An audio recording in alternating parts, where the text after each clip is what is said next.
3 countries over 8 months. How many kilometers? Like 9,000 kilometers. So kind of a long trip.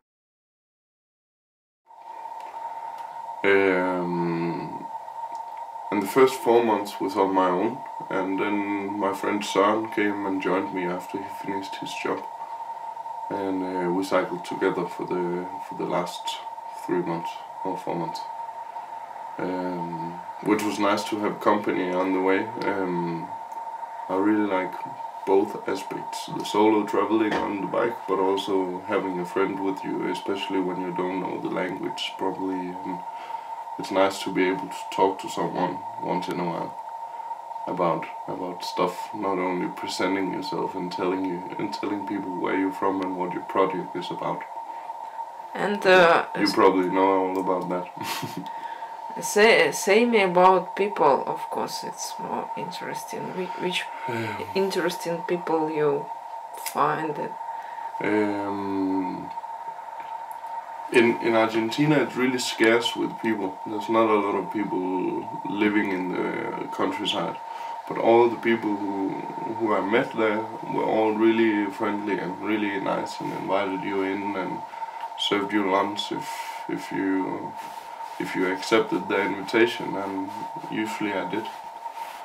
And it was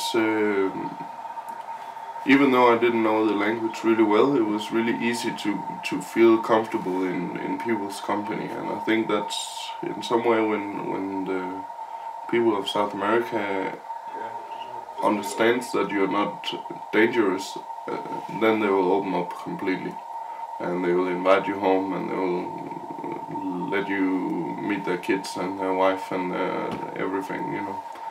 So you get a small view into someone else's life, which I really like about biking. In Chile it was more like older people in rural areas in the countryside that invited you in really simple cottages where they lived also, and we put our tent in the garden normally and maybe cooked for the host, and we're talking about life and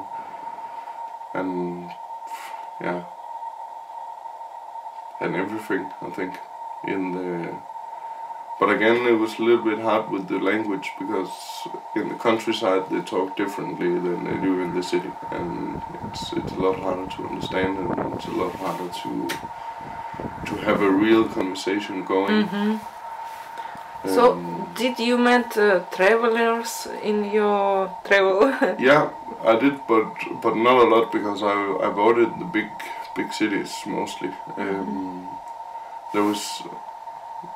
I met a lot of bike travelers, either on motorbike or on pedal bikes, because there's a route going from Ushuaia in the south of Argentina and all the way up the Panamanian Highway and all the way up to Alaska.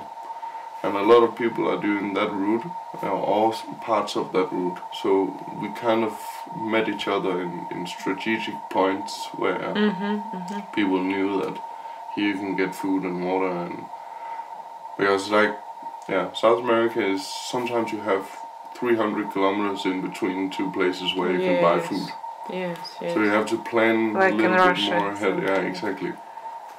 You have to plan a little bit more ahead, but I don't think that's a problem at all if you just know that you have to think about it. So, and did you use warm showers in South of America? I used it twice. One time I was staying with Boris, who had a casa de ciclistas, which means house for cyclists. So he had his house open for all the cyclists that came. Which country? In Chile.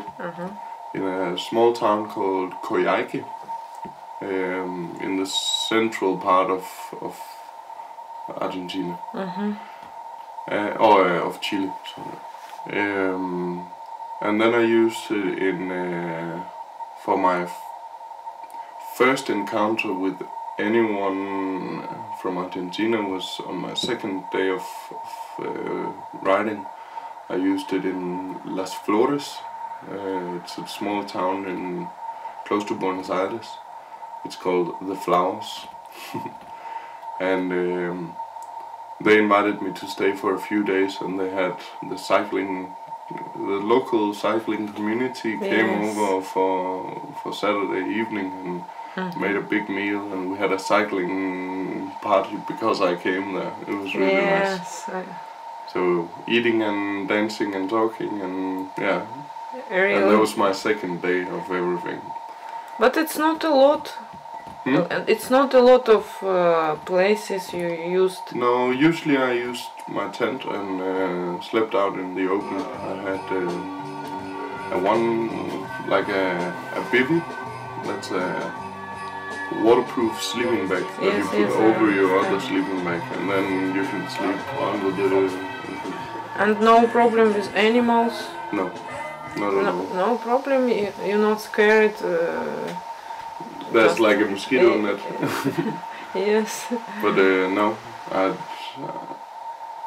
I think in general South America seemed to be really safe to move about in.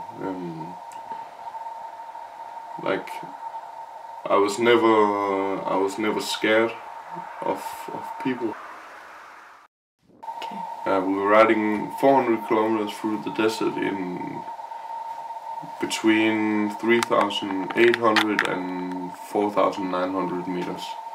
So you can really feel that your body gets degraded when you're up in that high altitude and you're not used to it. But we were really lucky that none of us had any altitude sickness or at all. I think after this travel you can fly. Sometimes I feel like it. Yes, it's true. It's incredible. Sometimes. So another one question I ask all people about: why you open your door, your home to the bike travelers? I think there's two reasons. The obvious one is that I've tried it myself. I've been on the roads, and I know how hospitality can lighten your trouble and lighten your mood. Also, like coming into someone's home and they are welcoming you as if you knew each other for 10 years.